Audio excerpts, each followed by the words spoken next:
What's the coach's message and focus today at practice? Well, this is somewhat unusual for us, a real early morning practice after game night, which isn't ideal. Players have a tough time falling asleep, so we didn't go hard.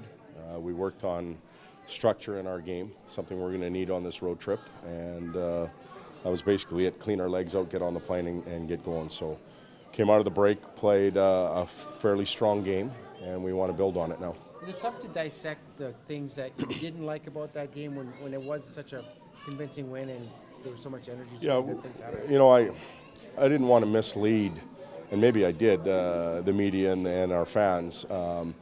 What I was saying after the game about some of the negative parts of the game is that we'll know that we've arrived and can challenge top teams consistently when we get that part of our game down as well. And that being the ability to smother and shut teams down. I thought we were a little bit loose with a 4-1 lead, a lot looser than we need to be. And the experienced teams, the teams that have played in those situations a lot, they know how to shut it down. We haven't played there a lot. It's something we have to improve on, but we've got to get ourselves to that point to experience it more often.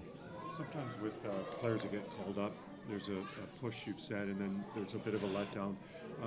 With the way Connor started last night, is there any chance that because he set the bar so high in his return that there might be a letdown, or because he is the way he is that you don't foresee that being any possibility? I really don't know how to answer that question. I've seen Connor play 14 games. I think he's a really special player. There's no doubt he'll have some tough nights as we go along. Even the veteran players that have played in the league for a long time still have those nights. But I think he can keep up his pace as far as skating on the ice and that type of stuff. Is he going to score 3 points and have a highlight reel goal every night? No, I don't think that's realistic or fair even to expect that from him. But he did a good job in game one. We'll take it one game at a time. Todd, was there maybe seeing the replay a couple more times? Was there something in particular about that goal that stood out to you as pretty impressive? Well, the skill level, the speed, the finish, all that type of stuff. But the fact that it was very similar to the situation where he got hurt. Same end, same area of the ice, 1 versus 2. And he went for the hole. He accelerated through. I think for me is evidence that he's gone beyond the injury already. And that's a good sign for him and for us. Beyond the team, Todd, have you been able to just kind of sense just the buzz in just the hockey world in general, just about his return and that goal? Not necessarily the goal, because it was late last night. We were up early this morning. But driving out here, listening to the radio, everybody was talking about Connor and the goal, and I think that's great. It's good for Edmonton. It's good for the Oilers, Oiler fans, Alberta, and certainly the NHL. But just as important for our team was the effort of everybody. Connor played his game. Everybody else responded around him, and I tried to make real clear before the game that it was still about the team. It wasn't about one individual, so that was good for us. Just give us a thought on this road trip now. You're going out to Eastern. You've had some success against Eastern teams, I guess, this year, and not necessarily success on the road, but what are you guys looking for? We're looking to get better. And if getting points or putting points in the bank is the result of improvement, then we'll take that. But we worked on an area of our game today. I expect us to perform better in that area in Ottawa. And we'll practice in Montreal the following day. We'll pick an area of the game. I expect us to improve in that area.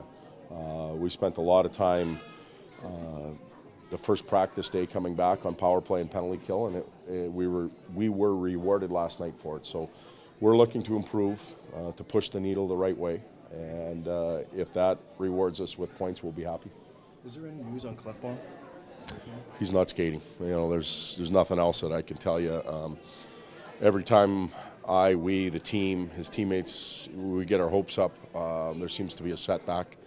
So, we've got him parked away. We know that he's going to be a real effective player for us, but he's got a lot of work to do now before he gets back into the lineup. Not because he can't perform, but just skate, get his lungs where they need to be, his energy level up, his timing, his hands, and he hasn't even started doing that. So he's not right now he's not a day-to-day player. He's off in the distance.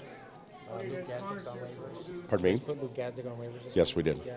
What's just the reason behind that? Or just... Well, unfortunately, the business and of the game only allows you a 23-man roster.